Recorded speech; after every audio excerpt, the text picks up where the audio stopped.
Hi, welcome to the Bear Center. The North American Bear Center.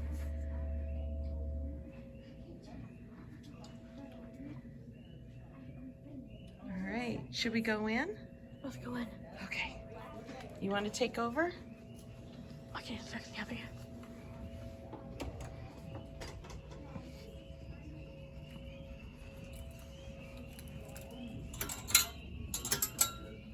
I need to push this out here. Thank you. Yes, ma'am. Okay. So we're gonna kind of tour around here. You want to get the bear? Here we go. So we'll go through here. And just be...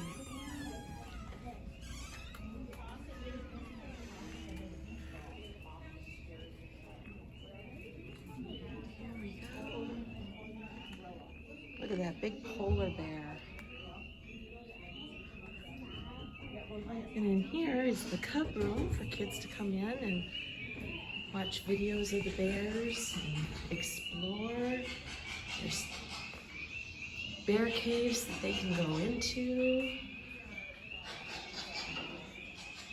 Should we go in the bear cave? You think we can fit? I'm not sure if we can fit. Oh, we can fit. Look at that. You can. I can't. Oh, there's a bear.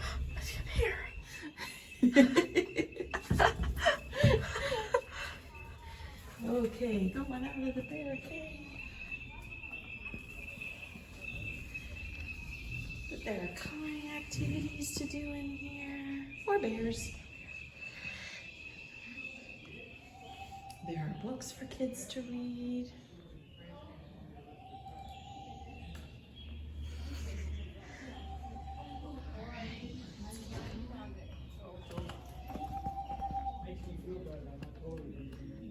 And everywhere there are signs where you can learn all about the bears, and it teaches you.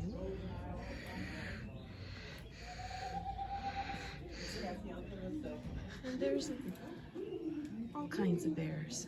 Grizzly bears, polar bears.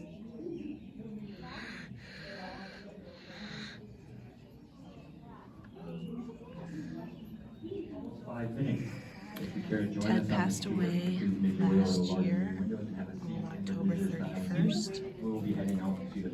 He was a very much loved bear by a lot of people, including us.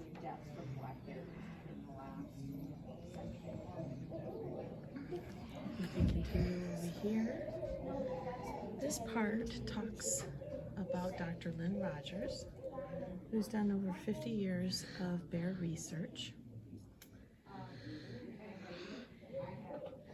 This is a picture of Dr. Rogers here. He is still up here in Ely working with these bears. And every now and then you might get a sighting of Dr. Rogers when he visits the Bear Center.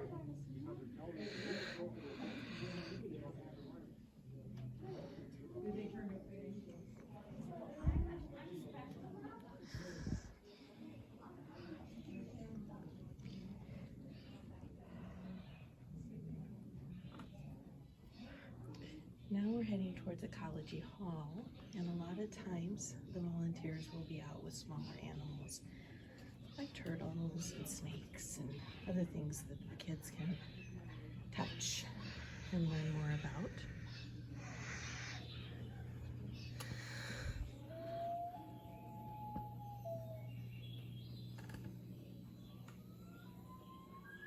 There's little benches where you can sit and learn. This one is on Yellowstone National Park. What do we have over here, Caitlin?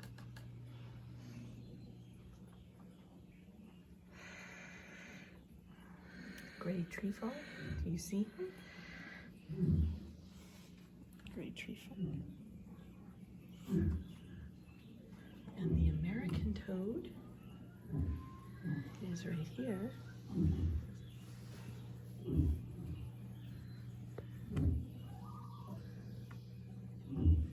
And the salamander.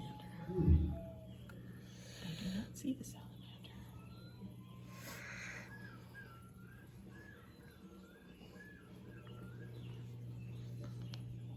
Anyway, this is a wonderful place to visit, and I highly recommend it. It is on my top 10. It would be the first place that I would stop. One, because you can see the bears so up close and personal.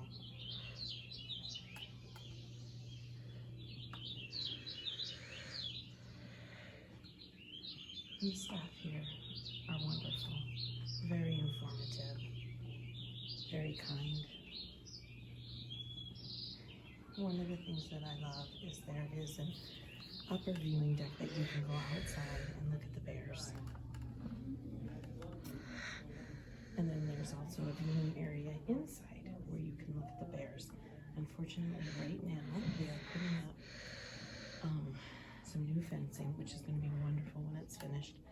So while the workers are out, the bears are in their enclosure, so they are not using that right now. But when the bears are out, they'd usually be on the mounds here.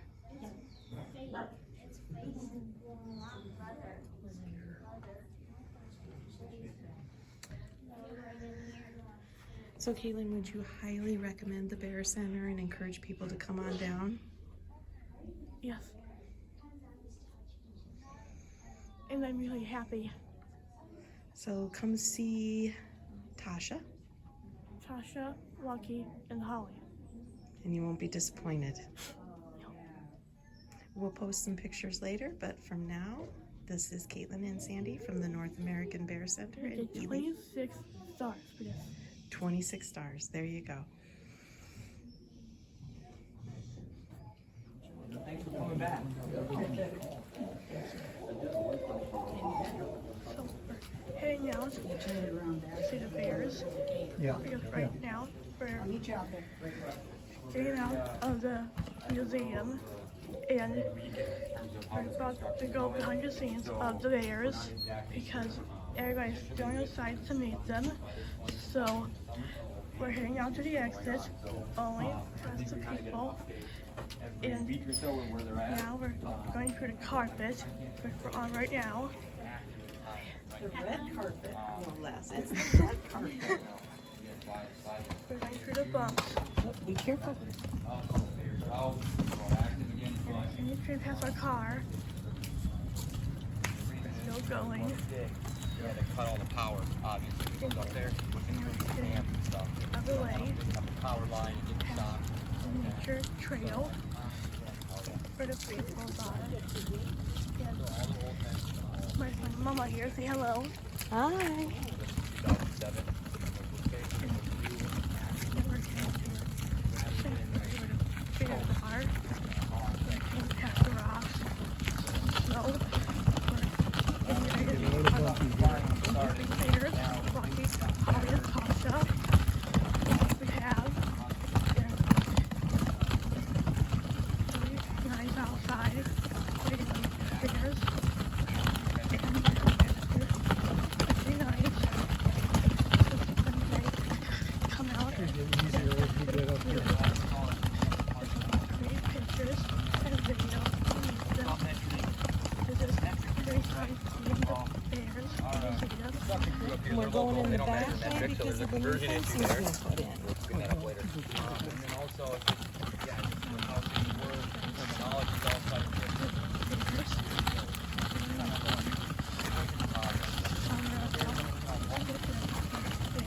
higher score.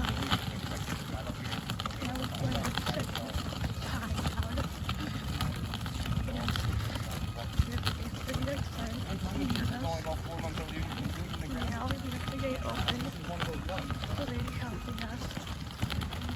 She's letting the people in first. This is where it's about as bad as it gets. She's getting us I'm gonna next. turn around, No training. come this way, lean back just a bit. Time for here. There you go. And this is what the bears are gonna get. You gonna get a shot of that? And now the bears are going to eat some apples tonight. Okay, here we go. And now we're going to eat some wings. So we're going to have 30 seconds around. Join this. But don't have that. Or the other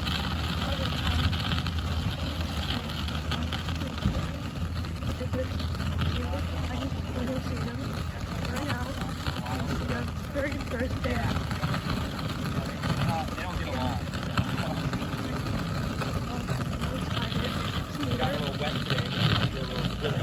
You can see the wet trail actually right out of her tub. She definitely went swimming today. It's a humid day, so if you had a black winter coat on, I'm sure She's a it'd feel very good. cute bear. Oh, there's a little chipmunk running around. Oh. She doesn't like them when they run too close like that. Mm-hmm. That's all that too. I feel a little bit of chipmunk too. Oh yeah. Now the camera talks. Yeah, right. So brave or stupid, right? One of the two. Hi, Tasha. So we feed lots of peanuts, and you'll see the squirrels learn too. But we feed lots of peanuts, so that's what they're around for. The bears really could kind of care less, but they will get frustrated if they steal or move too much around them. We see that in the wild too. They're eating a pack from a bush of berries. Kasha here sitting down eating it, and like a squirrel comes up or a rabbit even starts eating off the same bush. They'll do the same thing. They'll slap at them and chase them off. They just usually won't run after them. And that's because that takes a lot more energy than just to squish them does. So being here for the last 5 years, I have seen my fair share of chipmunk pancakes get created by the bears.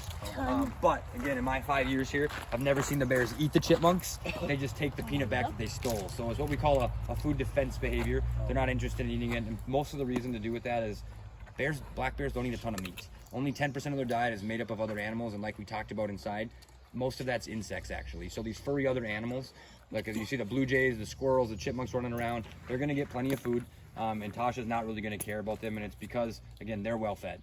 Meat's really low on the totem pole for bears and their preferred list of foods. And also, just like our digestive systems, they get more out of vegetative food sources than they do out of meat sources. It's easier on their digestive system. Yeah. Please just give your butt. Right, don't you just want to take a big comb and comb it all out? She's got all kinds of, there's some burdocks in there, which are some of the stuff you're seeing, and apparently she likes them because she's had them on there for about a month now and she won't take them off. We don't groom the bears ourselves, so she's going to leave them until she sheds or feels like getting them off. I have a feeling they'll be there until she sheds, which they should start shedding relatively soon. It's probably maybe about another month out, but those winter coats persist for quite some time. A lot of people don't realize how long into the summer they'll have a second coat of thick fur, but you're right. It's really poofy. It's looking like she could use a grooming any day now, but apparently she likes it, so we'll leave it as is. Sometimes I do ask for our help for the shedding process. What they do is they'll rub up on the fence. Now he gives you a good look at those big paws that he's got. Again, pretty indicative of a large male. You're not going to see paws like that on the females, okay? Good question. He's probably a little under 500 pounds at the moment. So now you're going to see the tongue come out. He's going to clean up all the easy ones first, but after I want you to watch, because you're going to get a good look at his long and sticky tongue here.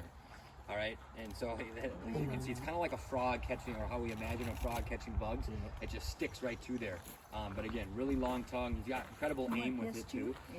But also it works with colonies. So when we talk about hives, like bees, wasps, and hornets, they like to eat those.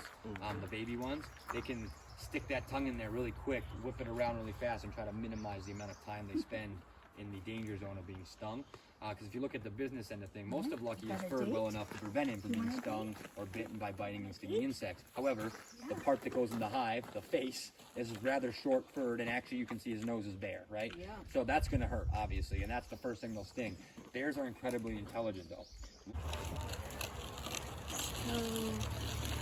Lucky. Here is Holly. Now we're getting Holly showing off a little bit. It's the relaxing pose. And there are 3 bears here currently. So the final bear we'll be going down to is Miss Tasha Bear.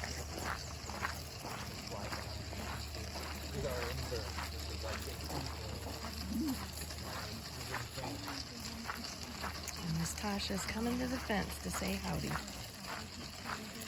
Hi, Tasha. Hi, Miss Tasha.